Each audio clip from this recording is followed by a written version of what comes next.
Hello, everyone. My name is Heleena, and you are welcome back to my YouTube channel. Apologies, I was supposed to have made this video a couple of days ago, but I was away on holiday. You know, we all need holidays at some point.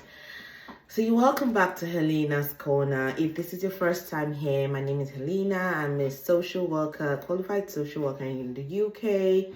I work with children and families. I work in safeguarding units, child protection, child in need, court proceedings, and all of that. So we're just going to get into today's topic, and the topic for today is what is safeguarding? A simple guide for parents and carers. So this topic is just going to be talking about, we're just going to be talking about safeguarding, what it is, what to do if you're concerned, and all of that. So yeah, let's get right into it. So what is safeguarding really? Let's start with the basics. Yeah, safeguarding means protecting a child's right to grow up in a safe, healthy environment, free from harm, free from abuse. And safeguarding is not just about responding to something or responding to a situation or when something bad happens. It's about preventing harm, all right, before it even occurs. So it's about protecting a child and preventing harm from occurring. Yeah, so that's just like the basic definition of safeguarding. Obviously, it includes protection from abuse, neglect, exploitation, and also ensuring that children grow up in environments that support their well-being and development. So anything aside from that, then there is a concern. All right. Here in the UK, safeguarding is a legal duty for all organizations working with children. So as long as you're involved with children as an organization, then safeguarding is very, very important, and it's also a legal duty. From education, that's schools, nurses, hospitals, churches, healthcare centers, and all of that. So safeguarding doesn't only start with professionals, it starts with you as a parent or a carer. So in a nutshell, everyone is involved in safeguarding a child. Now, another aspect of safeguarding is also asking yourself, is my child emotionally safe? Is my child physically safe? Is my child being exposed to adult situations that they can't understand or handle? Right? It's about education. It's about teaching your children as well what safeguarding is and how to be safe. And it's about letting them know about boundaries. It's about letting them know what safe touch is, for instance, and what is unsafe touch. It's about teaching your children and educating them even at an early age what these things mean, just so that when they are out there and they're faced with such situations, they'll be able to say if this is a safeguarding issue or not. Why does safeguarding matter?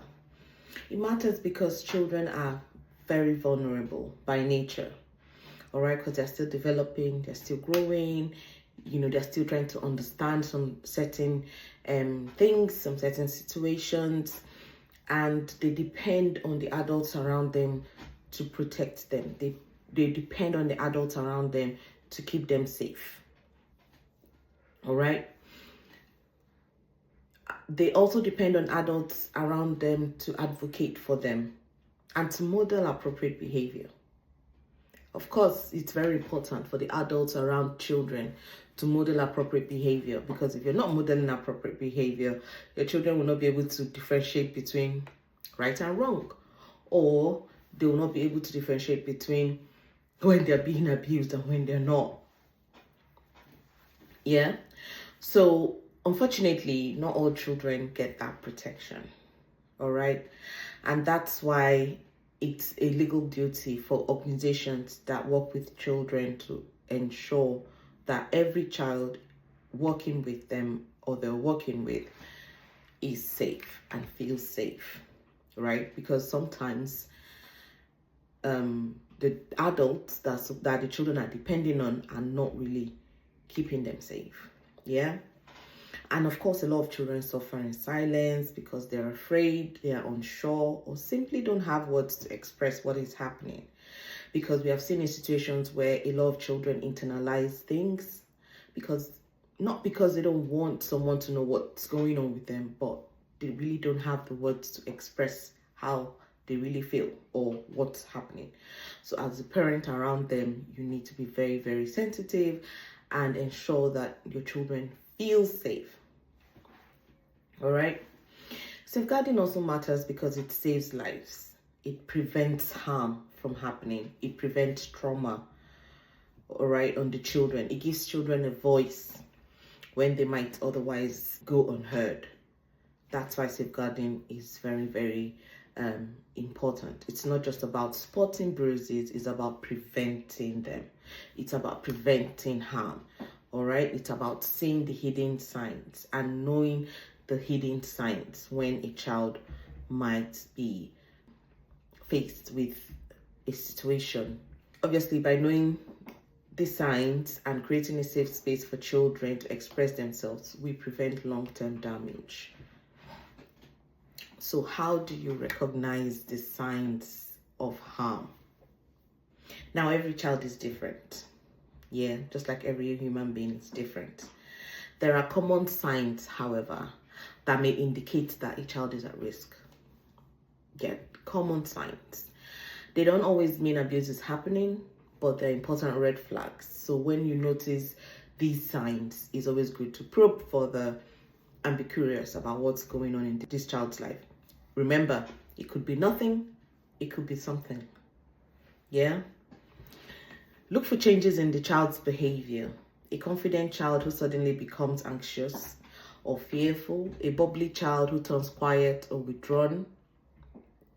Watch for signs of neglect, like consistently poor hygiene. When a child's hygiene is poor and it's consistent, then you should be probing further. Yeah. Hunger or wearing inappropriate clothing for the weather. So things as little as a child always coming to you and saying he or she is hungry or comes to school hungry, then you should be able to find out what's going on.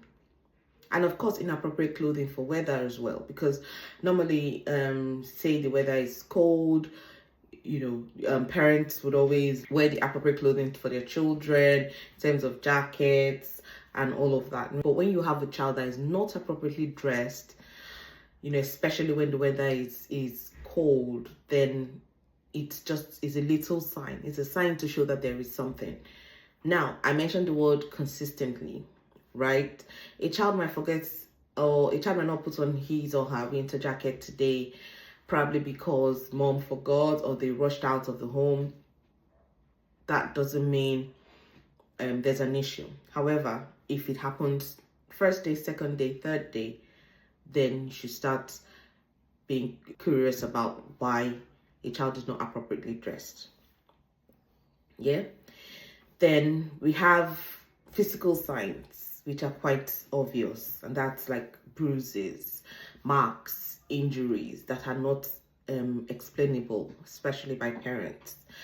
And listen to what children say in plays on conversations, and that's very, very important. Listening to what a child says, the kind of words the child uses in conversations or plays would also let you know.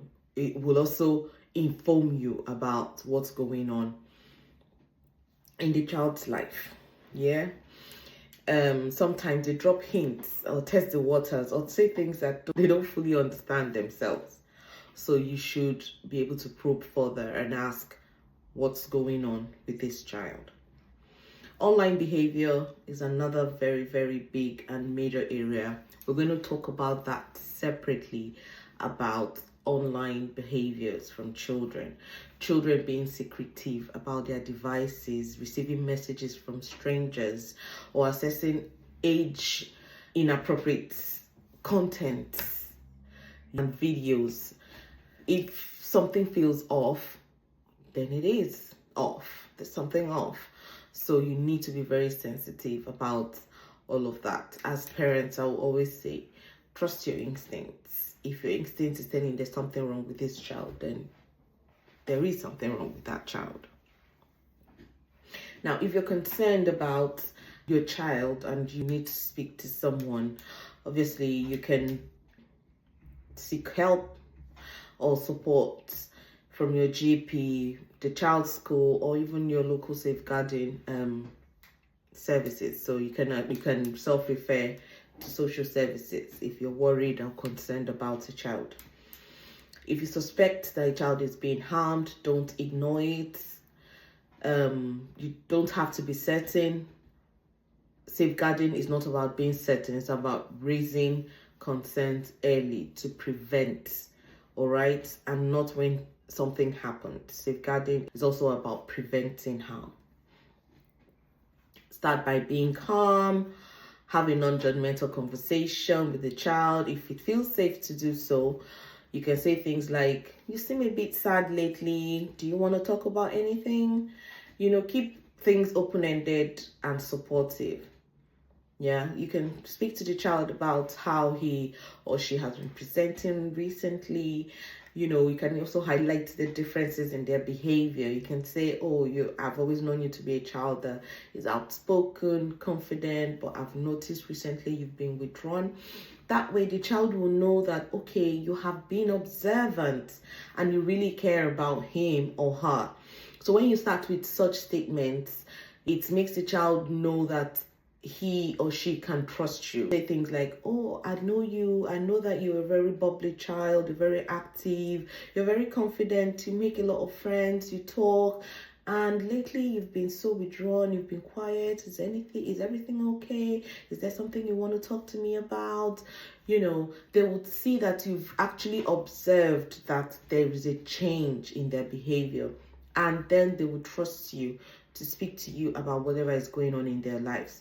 Some children, sometimes they find it difficult to trust adults, so especially when they don't have like daily, or not daily, but maybe constant interactions with you or relations with you, and you're trying to speak to a child about what's going on in the child's life. Sometimes children it takes a little while for children to trust, so they might not always tell you how they feel or what's going on. However, when you start with statements like that and also look at the child's non-verbal cues, you would know if there's actually something. Sometimes the child might not tell you, but if you look at the child and the way the child is responding to what you're saying, then you would know if there's something. Then you can speak to someone else, maybe a designated safeguarding lead if it's at school,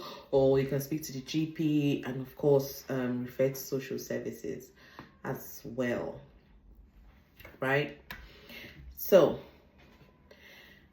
I want parents, carers, adults to remember that you are protecting, you are preventing, and you are not interfering, right? When you are genuinely worried about a child, please speak to someone. What you're doing is protecting the child. What you're doing is preventing harm. You are not interfering, right? Safeguarding is everybody's responsibility. If you don't know what to do, you can call the police, for instance. If you're not sure of what to do in certain circumstances, you can call social services as well, and there will definitely be someone to respond. Now, I also want to talk about creating a safeguarding culture at home. As parents, do we create a safeguarding culture at home? You don't need to be a professional to make your home a safeguarding space, right? You can start by building open communications. I think I've said it in one of my videos that having a conversation with your child helps. It really helps you to know what's going on in your child's life. As a family, create days where you guys sit together and talk about what's going on in your lives, your worries, your concerns. Also talk about your good times, your achievements, and all of that. It helps and makes the children, trust you to speak to you.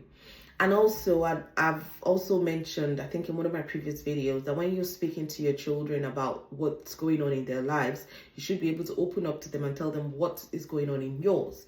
Not what they don't understand, but you tell them according to their age what they'll understand, because they see that you're trusting them with what's going on in your life. They will in turn trust you. Yeah. So children of nowadays are not like the children we used to be when we were growing up. That was there was a saying then, is do as I say, not do as I do. Now in this modern world, it is do as I do, not do as I say. So you need to set a very, very right example for your child. All right. Teach them about safety, teach them about unsafe touch, teach them about privacy, teach them about boundaries, teach them about safeguarding consent, teach them about abuse, just so that they know what abuse is, so that they know when they're out there, depending on the situation they're in, they are able to define if they're being abused or not.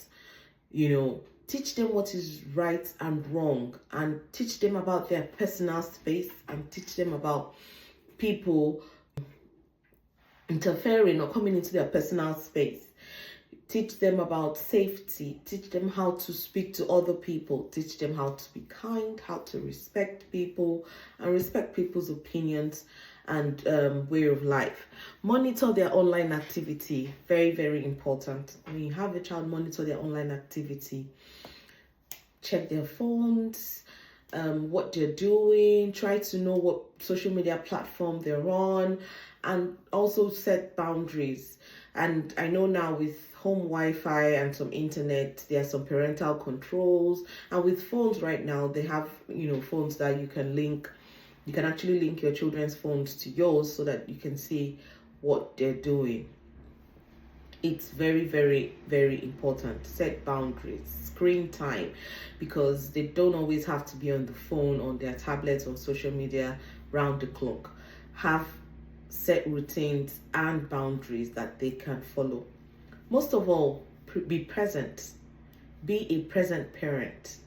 Don't always go out chasing money, chasing whatever we're chasing, and leaving the children behind. Be a present parent. All right. Again, it's about showing up. It's about listening. It's about letting your child know that they are seen, heard, and loved. That's the heart of safeguarding, right? You need to let them know that you can see them. You listen to them. When your child says to you, "Daddy, can I speak to you?" Please, please, please listen to that child. Don't dismiss your children. Don't ever dismiss your children, because dismissing your children will affect them. And of course, because of the way they are, if you dismiss your child once, twice, trust me, that child will not come to you again. And you don't want the child to go to another adult who might not be safe for them, because they will speak to someone. So you have to make yourself available to listen to your children, or else they'll go somewhere else and speak to the adults that are ready to listen to them. And the adults that are ready to listen to them might not be safe adults. Yeah. Thank you so much for watching this video. I hope this video helped you, feel more confident and informed about safeguarding. If it did, give it a thumbs up, share it with people you believe that would benefit from this video. And of course, like I always say, if you've got questions, put it in the comment section, or if you have a topic you want me to talk about, put it in the comment section. I will definitely talk about the topic. All right, drop your questions in the comments, just as I've said, and topics, if You are your child's first and best line of protection. Let's keep learning, keep showing up, and keep protecting our little ones. Until next time, bye. Take care and stay safe.